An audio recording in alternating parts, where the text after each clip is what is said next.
Assalamualaikum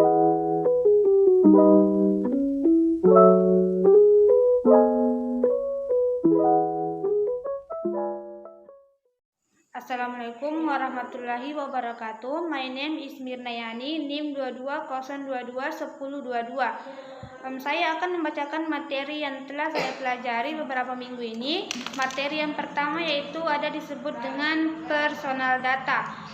Personal data adalah memberikan keterangan yang benar dan nyata, yang melekat dan dapat diidentifikasi, baik langsung maupun tidak langsung, pada masing-masing individu yang manfaatnya sesuai dengan ketentuan perundang-undangan. Materi yang kedua ada disebut dengan naratif teks. Pengertian naratif teks adalah sebuah teks yang menceritakan rangkaian suatu peristiwa secara berurutan dan saling terhubung satu sama lain. Jenis teks ini memiliki sifat imajinatif atau cerita khayalan yang bertujuan untuk menghibur pembacanya. Adapun struktur naratif, yang pertama yaitu orientasi, merupakan bagian pengenalan dalam naratif teks. Bagian ini memuat latar waktu, tempat, dan deskripsi tokoh. Dan yang kedua yaitu komplikasi, ialah struktur kedua dalam naratif teks yang memuat konflik, masalah, dan atau krisis dalam cerita tersebut. Yang ketiga, resolusi, merupakan bagian akhir dari sebuah naratif teks yang memuat pemecahan masalah dari konflik yang terjadi di bagian komplikasi.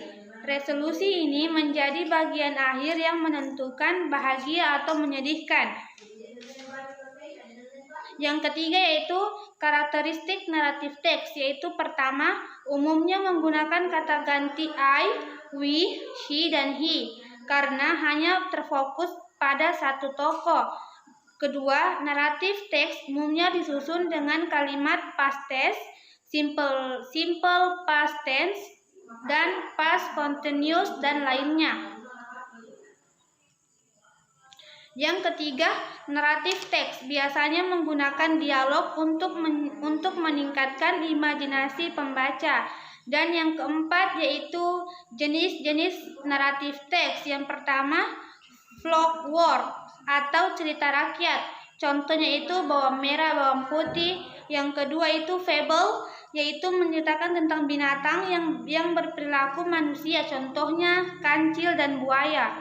Dan yang ketiga yaitu mitos, adalah kisah berlatar masa lalu tentang dewa-dewa atau pahlawan yang mengandung tentang asal-usul semesta alam.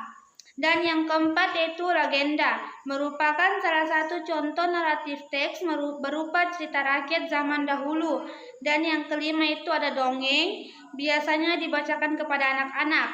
Dan yang keenam itu cerita romansa, dan yang ketujuh itu mistis, cerita horor.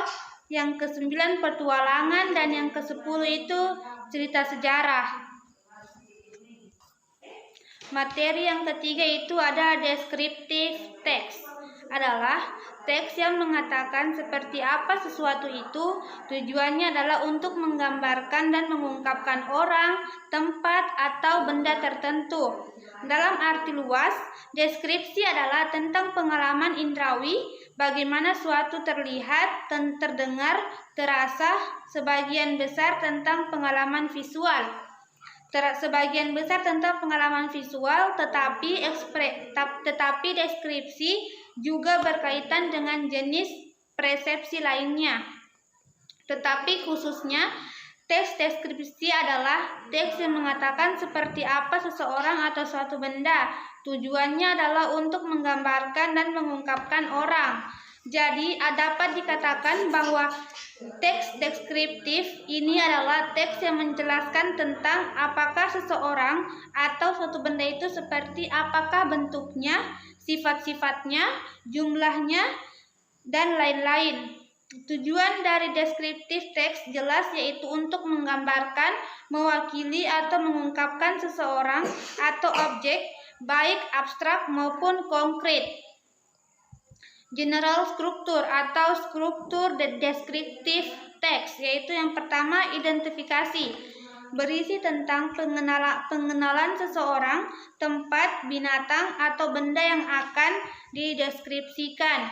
Yang kedua itu deskripsi, yaitu untuk beruraian tentang sesuatu seperti binatang, benda, tempat dengan cara menggambarkan ciri-ciri bentuk, warna, atau segala sesuatu yang berhubungan dengan apa yang penulis gambarkan.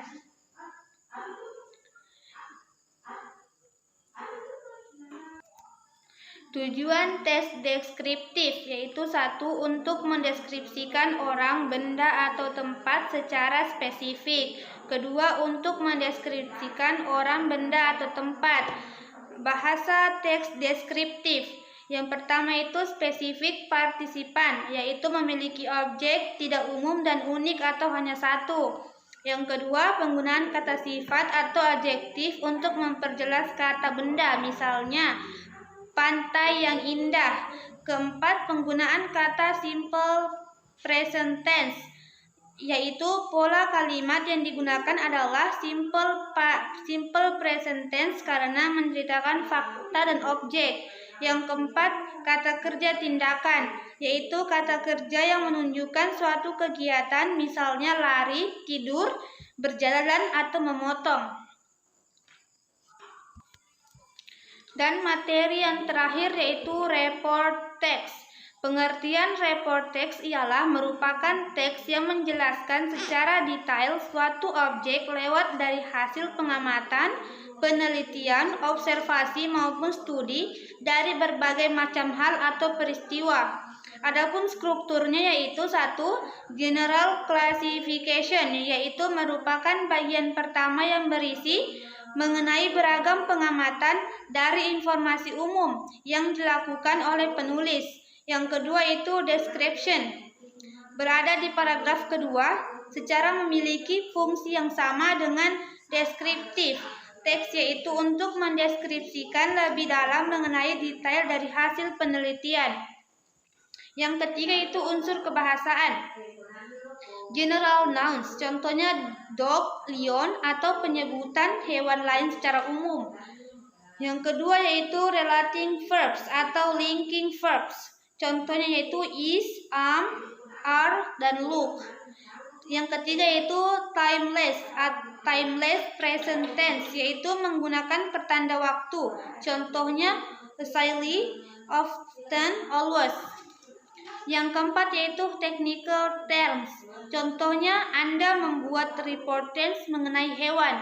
Dan yang kelima yaitu introducing group of general aspects, menggunakan bahasa yang memperkenalkan bahasa atau objek penelitian umum. Yang keempat, ciri-ciri report text. 1. Berisi mengenai fakta-fakta ilmiah. Kedua, biasanya berisi gambar serta data statistik. Ketiga, menggunakan kalimat simple present tense. Keempat, menggunakan kata benda umum pada bahasa feature general atau nouns. Kelima, menggunakan kata kerja saling berhubungan. Yang keenam, menggunakan conditional logical conjunction, contohnya so, when, dan lain-lain. Sekian dari saya. Assalamualaikum warahmatullahi wabarakatuh.